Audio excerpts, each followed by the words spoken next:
राधे राधे प्यारे भक्तों, जब इंसान बहुत थक जाता है, जब भीतर से टूट जाता है, जब आंखों से आंसू रुकते नहीं, जब सीने में एक अजीब सी भारीपन बस जाती है, तब वो ईश्वर को याद करता है।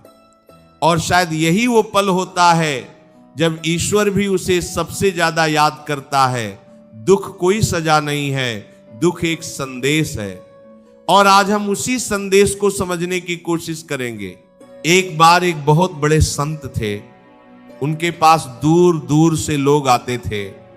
एक दिन एक स्त्री उनके पास आई, आंखें सूजी हुई, चेहरे पर थकान और दर्द का बोझ साफ दिख रहा था। उसने संत के चरण छुए और कहा, महाराज, मैंने कभी किसी का बुरा नहीं किया, हमेशा धर्म के रास्ते पर चली, फिर भी मेरी जिंदगी में इतना दुख क्यों है? मेरा पति बीमार है, घर में पैसा नहीं है, बच्चे भूखे हैं और लोग मुझ पर हंसते हैं, मैं रोज रोती हूं, फिर भी कुछ नहीं बदलता। संत ने उसकी बात ध्यान से सुनी। फिर वो उठे और उस स्त्री को अपने साथ एक बगीचे में ले गए। बगीचे में एक तरफ सोने के रंग के फूल खिले थे और दूसरी तरफ मुरझाए हुए पत्ते पड़े थे। संत ने उस स्त्री से पूछा, बेटी, इन मुरझाए पत्तों को देखकर क्या तुम उस पेड़ को बुरा कहोगी जिसने इन्हें जन्म दिया? स्त्री ने कहा, नहीं महाराज, पत्तों का झड़ना तो प्रकृति का नियम है। संत मुस्कुराए और बोले, बस यही उत्तर है तुम्हारे सवाल का। जो दुख तुम भोग रही हो वो तुम्हारी कमजोरी का प्रमाण नहीं है, वो उस परमात्मा की रचना का एक हिस्सा है जो सब कुछ जानता है। तुम्हारे आंसू व्यर्थ नहीं गए, तुम्हारी हर प्रार्थना सुनी गई है, बस समय का फूल अभी खिला नहीं है। प्यारे भक्तों, हम सब उसी स्त्री की तरह हैं। हम सब किसी न किसी दर्द को भीतर दबाए चलते हैं। कोई रिश्तों का दर्द लिए चलता है, कोई असफलता का बोझ उठाए चलता है, कोई अकेलेपन की आग में जलता रहता है। और इस दर्द में हम एक गलती करते हैं, हम रोना शुरू कर देते हैं, लेकिन उस रोने में कोई दिशा नहीं होती। हम सिर्फ बिखरते हैं, टूटते हैं और गहरे डूबते चले जाते हैं। भगवान श्री कृष्ण ने कुरुक्षेत्र के मैदान में अर्जुन को देखा था। अर्जुन रो रहा था, उसके हाथ से धनुष छूट गया था, वो धरती पर बैठ गया था। और उस पल में कृष्ण ने क्या किया?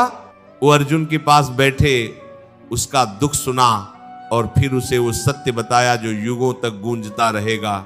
उन्होंने कहा, हे अर्जुन, उठो, यह शोक का समय नहीं है। जो हो रहा है वो नियति का विधान है और तुम्हारा काम है अपना कर्म करना। आज कृष्ण वही बात हमसे कह रहे हैं। वो कह रहे हैं, उठो, रोना बंद नहीं करना है, लेकिन रोते रोते बैठे भी मत रहो। रो, आंसू बहने दो, लेकिन उसके बाद उठो और आगे बढ़ो।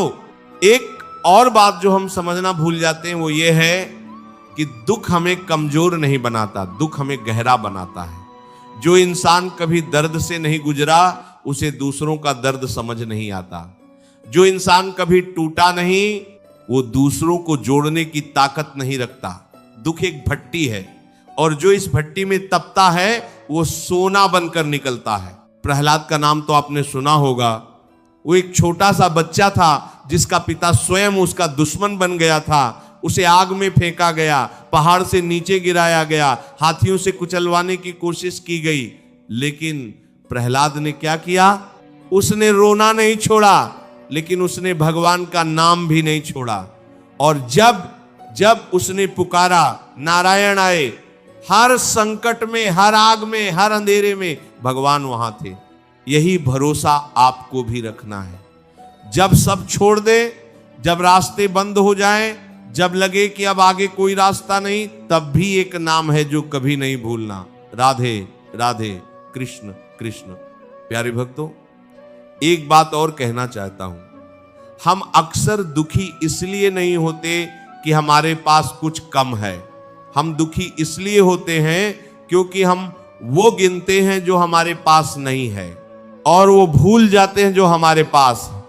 एक गरीब किसान की आंखें तब भरी हुई थी जब उसकी फसल बर्बाद हो गई थी, लेकिन उसी रात उसकी बेटी ने उसे गले लगाया और कहा, बाबा हम हैं ना, फसल जाएगी और आएगी, लेकिन हम आपके साथ हैं। किसान की आंखें फिर भरी, लेकिन इस बार वो आंसू दर्द के नहीं थे, वो आंसू कृतज्ञता के थे। जो आपके पास है उसे देखो, आपकी सांसें चल रही हैं, ये कृष्ण का उपहार है। आपका दिल धड़क रहा है, ये ईश्वर की दया है। आपके घर में कोई ना कोई है जो आपसे प्यार करता है, ये भगवान का आशीर्वाद है। इन सबको गिनो और तब देखो दुख थोड़ा हल्का हो जाएगा। मीराबाई की जीवनी याद आती है। उन्होंने क्या नहीं सहा, पति का घर छूटा, समाज ने उन्हें पागल कहा, जहर का प्याला दिया गया, लेकिन मीरा ने क्या किया? उन्होंने गाना बंद नहीं किया। उनके होठों पर हमेशा कृष्ण का नाम था, उनके पैरों में घुंघरू थे और आंखों में भक्ति की लौ थी। और इतिहास ने क्या किया? जिन्होंने मीरा को सताया उनका नाम भुला दिया और मीरा को अमर कर दिया।